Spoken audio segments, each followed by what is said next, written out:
The first dive coaster in the United States opened in 2005 at Busch Gardens Tampa as the tallest and fastest in the world. Just 2 years later, a sister coaster was built at Busch Gardens Williamsburg, taking those exact titles. SheiKra, the world's tallest dive coaster. A 200-foot, 90-degree drop, an Immelman loop, and a 140-foot drop. Oh.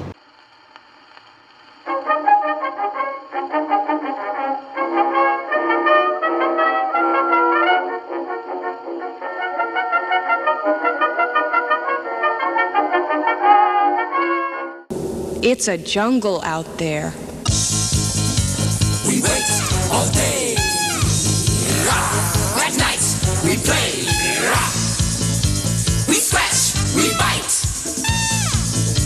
To howl the night. After Gwazi's opening in 1999, the only roller coaster added to Busch Gardens Tampa was in 2004 when Cheetah Chase, now Sand Serpent, the Mack Wild Mouse roller coaster, was moved to the park from Busch Gardens Williamsburg. What's it like to be the Vice President of Design and Engineering at Busch Gardens? It is one of the funnest jobs maybe anywhere in the world. If you're an engineer, it's particularly fun because you get to look into the future, imagine what you could do to make something fun and exciting, and then you get to develop that. Mark Rose, Vice President of Design and Engineering at Busch Gardens, wanted something big. Rose, who had been with the company since 1982, had helped design nearly every area of the 330-acre park. Actually, my first drawing on SheiKra was what would it feel like to go over Niagara Falls in a barrel. And when I showed that to people, they said, that doesn't sound that exciting. So that was 1996.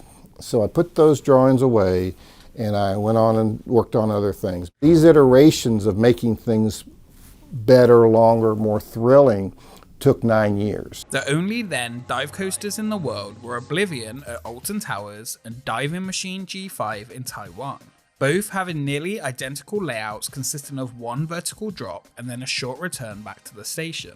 The executives at the park rejected the proposal, saying it was not big enough. Rose modified the concept to add another 40 feet, making it not only the tallest dive coaster in the world, but also the tallest roller coaster in Florida.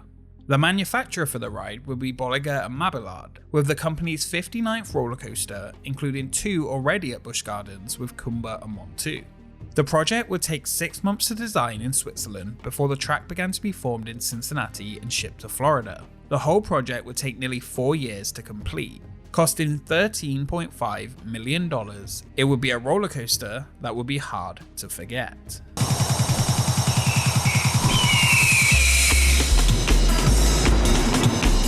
In January 2004, a fan of the park emailed guest relations asking when they would get a new roller coaster because it had been too long. Surprisingly, Busch Gardens responded that they would be extremely happy in the year 2005 as what would be coming was something special.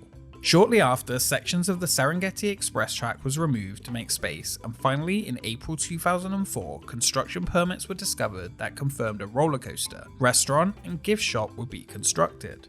It would be in the Stanleyville section of the park, set in the ancient ruins of an African civilization. Stanleyville would receive updates to bring it up to date, and the Stanleyville Smokehouse would close and be rebuilt in a newly constructed building with a new name, Zambia Smokehouse. It wouldn't be long until further details were leaked, including the height, speed, and how many trains the ride would feature.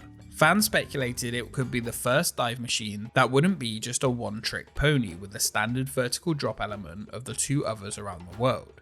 On the construction walls of the area, tiki mask hints were added about what was coming. These included what is taller than 10 giraffes and faster than a charging rhino, I'm a bird with no feathers, a beast with no equal, a fool that never hits the ground, what am I? And finally revealing the colour scheme with what's blue and red and makes you green all over. By August 2004, the track had been found in a nearby field and footers were already beginning to be poured. Everything was known except the ride layout and the name. In October 2004, it was officially announced that the new roller coaster coming would be named SheiKra.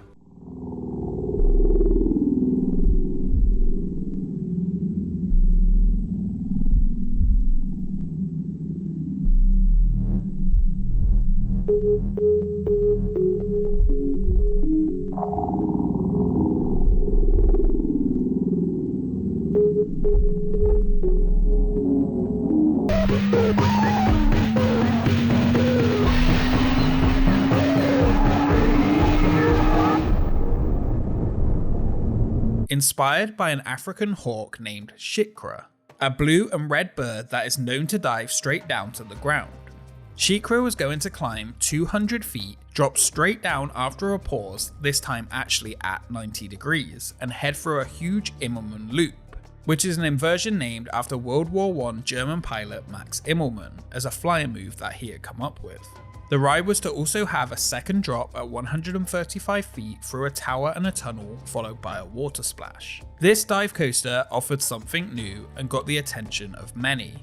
It definitely was not another one-trick pony. By January 2005, construction had been completed. Stanleyville had been updated, and what was known as the place to get soaked on 2 water rides would now be Thrill Rider Central.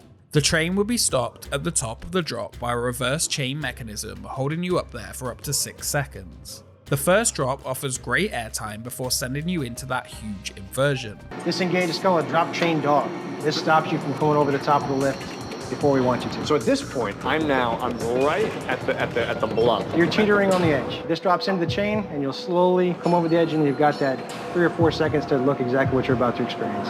So this is really the sort of the apex of the fear-inducing awfulness of what you guys do. I mean, this is really the killer.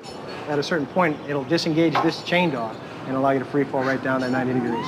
The finale water splashdown actually slows the train down by using 2 scoops on the back of the trains. When the water passes through, it shoots water high up into the air, and nearby guests can get very, very wet. It's a little warm though, I have to say, so it'd be nice to kind of take a breathe. Oh God, oh my. It also doubles as around 20% of the ride's braking system. The scoops can be switched between square or circular shapes to create a larger splash during the hotter months. On a much lighter note, you'll feel quite light as you dive down a 90-degree angle at 70 miles an hour on SheiKra. The only dive coaster in North America is about to open at Busch Gardens Tampa Bay. After a media day, the ride officially opened to the public on May 21st, 2005. It was a huge hit for the park almost instantly. The first year had some teething issues where the ride would shut down and force riders to evacuate. Luckily, there was a mechanical lift on the lift hill. The new ride operated with 5 trains made from steel and fiberglass, which are 3 times wider than the track, featuring over-the-shoulder restraints and both nylon and polyurethane wheels, which reduce the amount of friction on the track, offering a much smoother ride. Each train can hold 24 riders in 3 tiered rows. The reception to SheiKra was very positive, a smooth ride reaching great speeds and offering a unique experience not found elsewhere.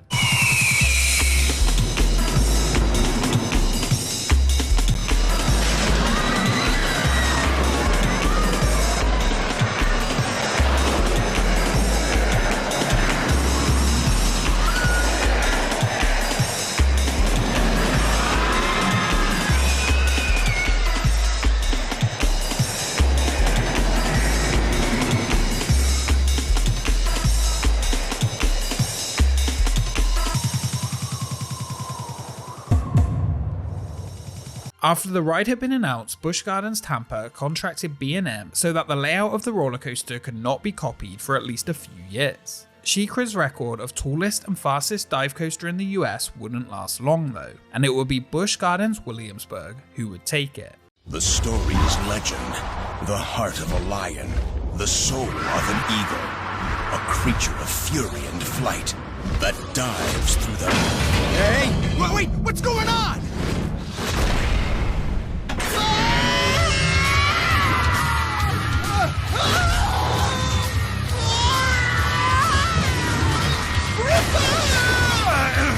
Griffon, only at Busch Gardens. Live the legend. On June 30th, 2006, Busch Gardens Williamsburg announced that the Lehman's Raceway would be closed just 1 week later to make way for a new attraction.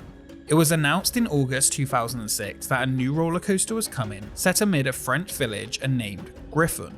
It will be the world's 4th dive machine coaster and the 2nd in the US, taking the titles of world's fastest at 71 miles per hour, the only dive coaster to have more than 1 inversion, the world's first floorless dive coaster, and also the tallest. The layout would be very similar to SheiKra with some slight changes. Opening in May 2007, Griffon's lines reach up to 5 hours long. This version of the ride took riders up to 205 feet, 5 more than SheiKra, and again holds you over the top. After the vertical drop, which takes you under a bridge, riders head into the 146-foot Immelman loop, slightly smaller than SheiKra's, and into the ride's second 130-foot drop. Finally, it would head into the ride's second Immelman loop and splashdown. With the addition of a second Immelman, the extra 5 feet, and Floorless trains, the ride offered just a little more than SheiKra on its 3-minute ride. My name's Mark Rose. I'm the Vice President for Design and Engineering here at Busch Gardens, Africa. Okay. And why Floorless? Well, 2 years ago, we were doing first-of-a-kind things with SheiKra. 200 feet tall, the tallest. 90 degrees, the only one straight down. An Immelman, the first inversion. A second drop, the water brake. We were doing so many things, we didn't know if we wanted to go to Floorless. But as soon as we were finished and we knew it was so perfect, so wonderful, everybody loved it, could we make it even better? And that's when we started thinking, could we take the floor out? And after a lot of hard work and a lot of scratching our heads, we figured out we could take the floor out. Before Griffon had even opened, rumors began to circulate that SheiKra would be going Floorless. In January, it was confirmed that the original ride would be modified. SheiKra closed for its conversion on May 28, 2007. Not only were the trains modified, but also the station to install the retractable floors now required for loading. After around 2 weeks, the ride reopened better than ever.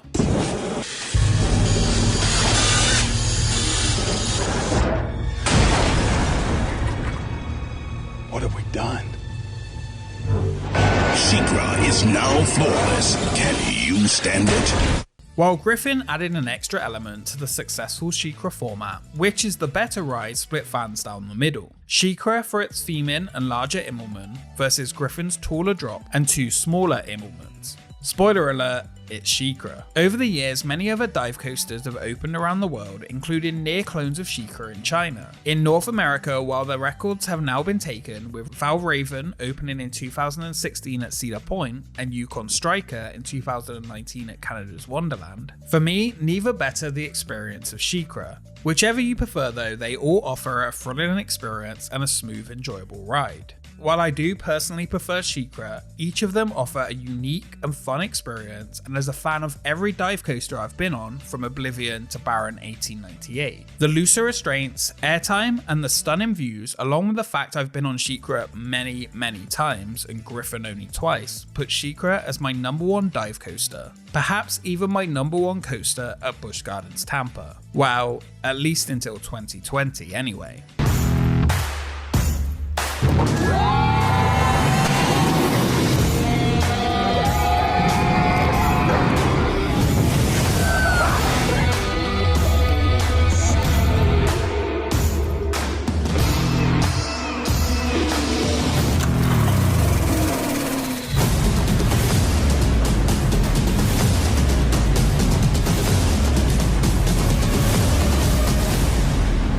Thank you so much for watching this episode of Expedition Busch Gardens Tampa. If you enjoyed it, subscribe to join the expedition and follow us on Twitter and Instagram for updates on upcoming episodes. What is your #1 dive coaster that you've been on? Let me know in the comments below. A special thank you to our Patreons for supporting the channel, and we will see you next time.